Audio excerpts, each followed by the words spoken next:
part 2 of critiquing people's characters, because yeah, some people were interested, and so I got more submissions. This time I'm gonna do 3. So let's get right to it.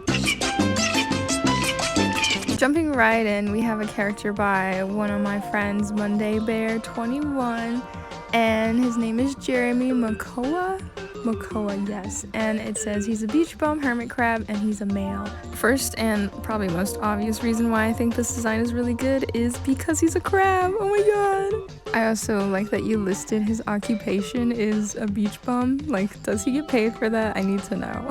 A lot of your characters do have the beach aesthetic, which I'm very fond of, and I really like it, and I think a beach bum crab makes sense because crabs usually hang out at the beach. I'm a huge fan of characters that wear hats that cover their eyes, though I would be curious to see what his eyes look like, unless like that's his main gimmick and you never see his eyes, so therefore, you know, no one gets to see what they look like. What I personally would like to see improved upon about this character design is that his shape seems kind of lacking. Like, you can look at the color red and his claws and be like, oh yeah, that's a crab, but I feel like you played it a little safe with his shape and you could have like added more limbs or made him more like crab shaped, if you get what I'm saying. It's funny because the like shape that you give to a lot of your characters is kind of something I like about your designs. Before people jump on me for sounding like a hypocrite for saying the design or the shape was too safe and then saying that I like the shape, I will explain myself. The simplicity in like the shape language of your characters makes it so that when people do draw your characters, they can kind of experiment, add their own little details to them, and I think that's kind of fun and makes like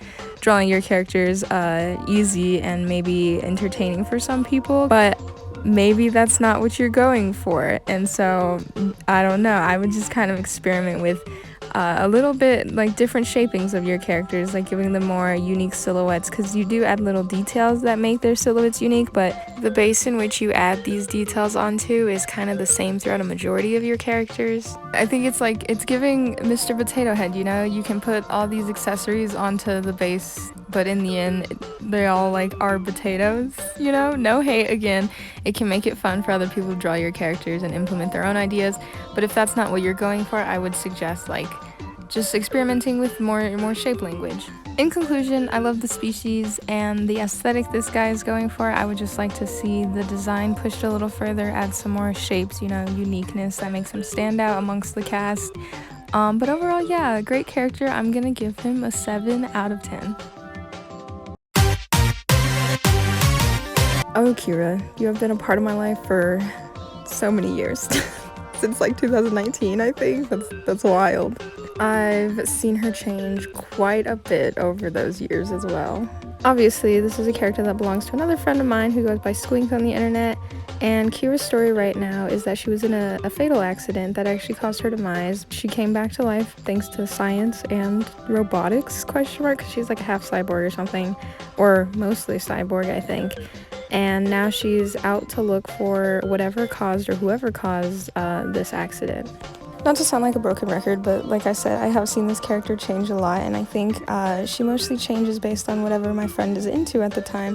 I love when people do this with their character designs because, first and foremost, you should be making the design for yourself and make something that you do enjoy, so it makes sense to add things that you like from other characters. I'm no stranger to doing this myself, and I have plenty of original characters that are basically just references to pre-existing characters. And I'm pretty sure her character design features details that are references to characters that she likes or like different franchises she likes, but I don't know all these franchises, so I may be missing some of the references. Giving your character design aspects that are reminiscent of pre-existing characters is a good way for people to automatically make assumptions about your character, because if they know the character you're referencing, they can be like, oh yeah, this character is probably like that character. And when designing a character, you do want people to make assumptions about your character. But then you may run into a problem like this, where not everyone knows the character you're referencing, so therefore making that assumption that your character is like that character may be missed by a large majority. And you have to keep in mind that your character should be able to stand alone without anyone knowing what they're referenced to. I will be honest that it is a little hard to gauge what your character is about.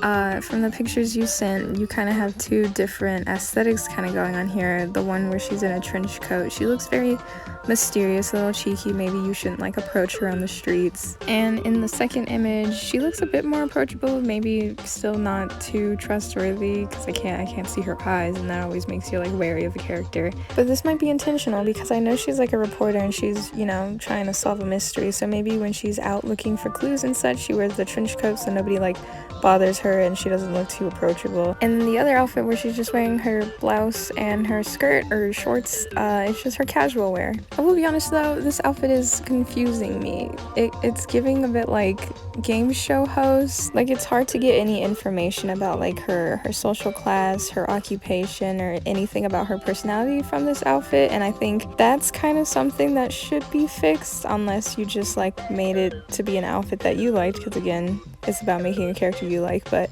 if you want people to be able to read your character and understand and connect with them just by looks, I think you should workshop this outfit a little bit. For this reason, I definitely prefer the trench coat outfit because, like I said, you can get a bit more of a reading on her. She looks mysterious, like you shouldn't trust her, and then she wants to be kind of left alone. And if that's not like what you're going for in her personality, I think maybe you might have to workshop that one as well. I do like the color scheme you got here. Red and black always looks good together, and then her white hair kind of offsets the color balance, but like in a good way, I would say. And her silhouette, though it could use a bit more tweaks to make it more shapely, I think you have the makings of a good silhouette. In conclusion, I'd say my biggest critique about this character is that it's really hard to read her and like just to make assumptions about her just based on first impressions, but you might be some sort of genius and maybe this is what you were going for. And if this was your goal, then kudos to you because you've definitely succeeded. I will grant her a 6 out of 10, just based on my own preferences and such. There's nothing really about this design that speaks to me personally, but like I said, you should be making characters for you to enjoy first and foremost, and people liking them is just a byproduct. What's the date today? The 15th? Okay, I spent more time than initially planned talking about the last characters, so I'll do my best to make this next one straight to the point. This is Matt, submitted by Emmett, and he is a zombie janitor who has a knack for tinkering with machines. This is a character design that gets straight to the point. You look at him and you think, yeah, he's a janitor, and obviously he's a zombie, and we love that. His plunger peg leg and skeleton arm will give him a very distinct silhouette,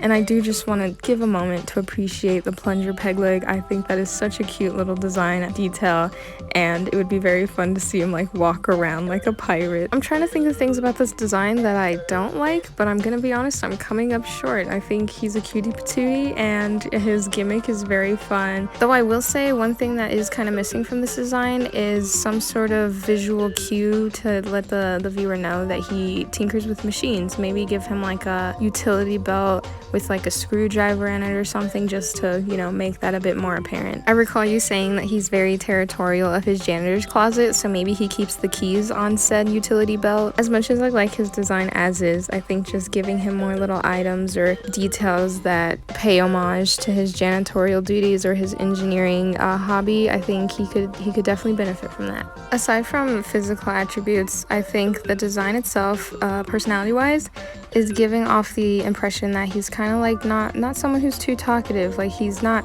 mean or anything, and he can be friendly, I guess, but it seems like he's not someone who could have a full-fledged conversation with you. In conclusion, like I said, I really do like the design as is, and I think he'd be a fun cast member, a part of the little story you got about monsters running a bed and breakfast, or dead and breakfast as you said, and so I'll give him an 8 out of 10.